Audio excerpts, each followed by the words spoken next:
This is update 106, and I just started kicking apart walls in the offices that I was going to rent out, trying to get rid of any mold damage.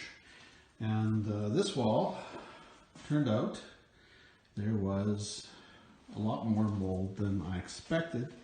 I expected it to be about a foot or so up, but as it turns out, it was pretty much 4 feet up. So that's the mold damage that's in there. I'm hoping it doesn't go too much further. Hoping that's the extent of it, but I've got to open up this wall to find out. So we'll see in a moment whether that's got damage as well. Oh boy, fun, fun, fun.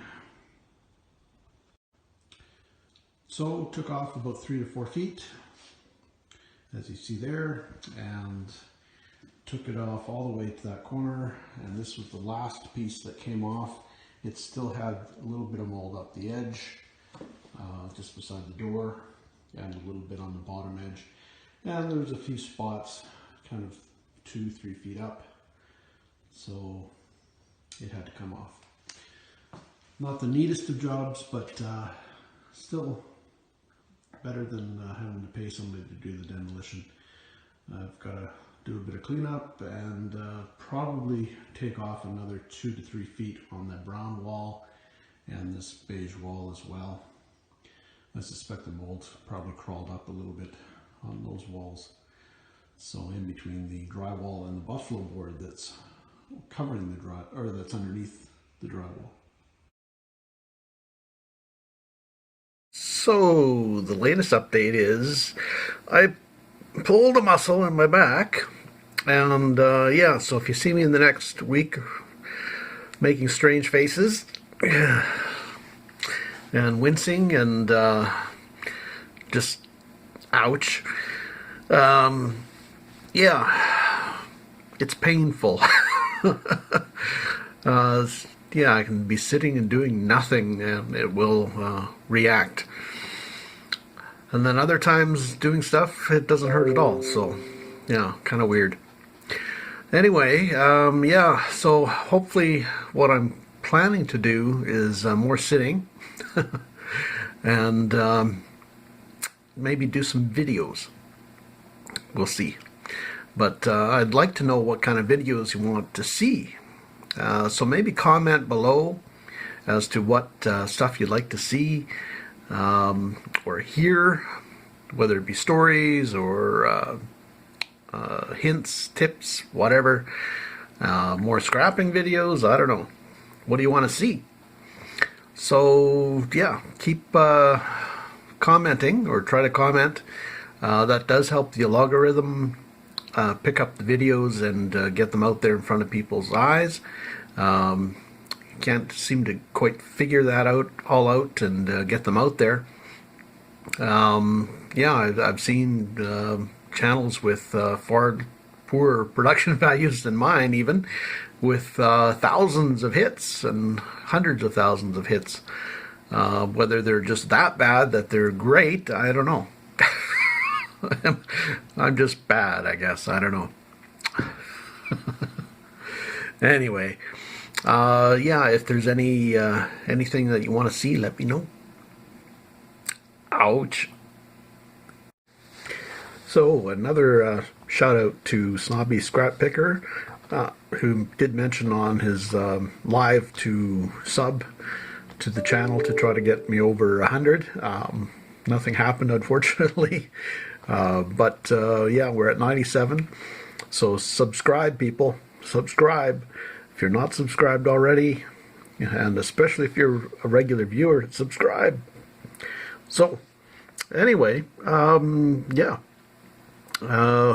we've got to get over that 100 in order to do lives. So we need that subscriber number.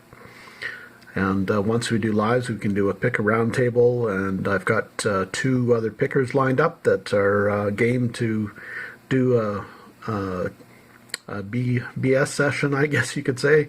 Talk about past picks and scores and all kinds of picking stories. So, and both have been in the game a long time as well, so you'll hear some fresh points of view other than mine, and you hear some stories. So yeah, if you haven't subscribed, subscribe, please. And yeah, so that's my message.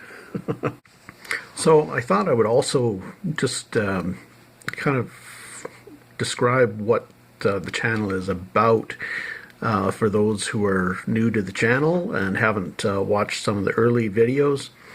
And yeah, basically it's kind of about starting over.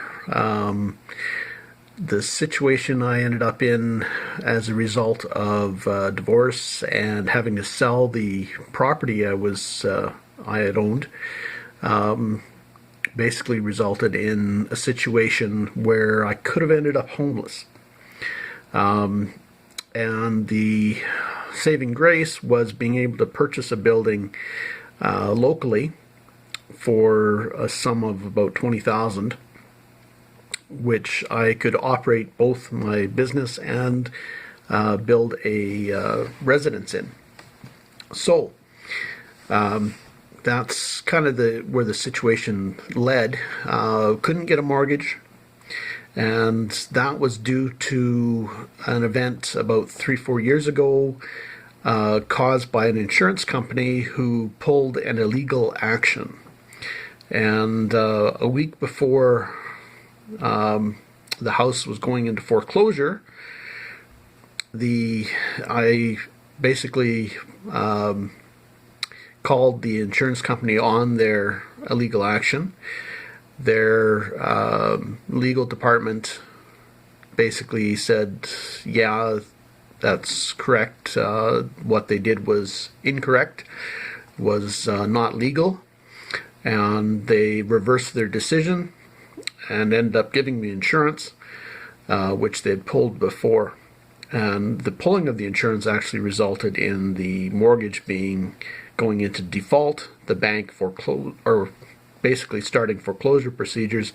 And like I said, a week before I pulled it out of foreclosure, it was supposed to go to auction within that week, or about 7 days. So I ended up with essentially PTSD because of it. So anxiety, and not generalized anxiety, but anxiety as a result of the PTSD, or basically it's the same thing as anxiety. So I deal with that. A lot of people deal with a lot worse and such, so I'm not going to harp on that. But it exists. It's just another hurdle in life. So, yeah, and as a result, the bank looks at the default as a black mark on my mortgage record, so thus would not give me a mortgage or renew the mortgage. So we were forced to sell the house at a lower price than what we wanted. And as a result, I didn't get the money out that I put in, and I was also getting a divorce. So the monies were divided in half that resulted from the sale of the property. So yeah, so basically I ended up with $25,000 to my name, and had to buy a building from that I could operate my business out of, or live in.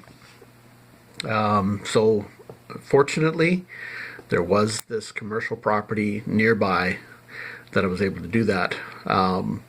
Wasn't the best case scenario, unfortunately. I would have liked to have bought property closer to Winnipeg. I had my eye on a property that was $150,000 that had a house and a airplane hangar on it that was right on number 1 highway on a corner. It was an ideal location for an antique shop, but unfortunately couldn't do that. So that's life. So this was the option. That's why I'm in a small town of 400. The cost of living is cheaper, and I'm surviving, not homeless. So that's a positive. So yeah, and I guess there's not too much else. I deal with ADHD as well, which is treated and under control, but I deal with things a little differently than most people. So my organizational skills aren't the superb in most people's eyes, but hey, I'm making it. Yeah. So those are the factors involved. I'm making do with what I've got and surviving and trying to have a happy life. And it could be so much worse. There's so many people in this world that are having worse struggles, but this blog or vlog is basically to show you that you can keep going and make your living, continue with life, and move forward. Like I said, there's always somebody that has it far worse. There's tons of people that have it far worse than I do. I know that. But if you're having a bad day or some adversity in life, just step forward. Keep one foot in front of the other and keep moving forward. Don't move back. Don't look back. Keep moving forward. And you'll make it. So hopefully that was, what's the word? Inspiring? Yeah. Hopefully you'll move forward and watch as things move forward here. Try to move forward every day. Try to do something every day that's positive. So, yeah. And probably with that, we'll end this update. So, yeah. Happy picking. Safe picking. Take care.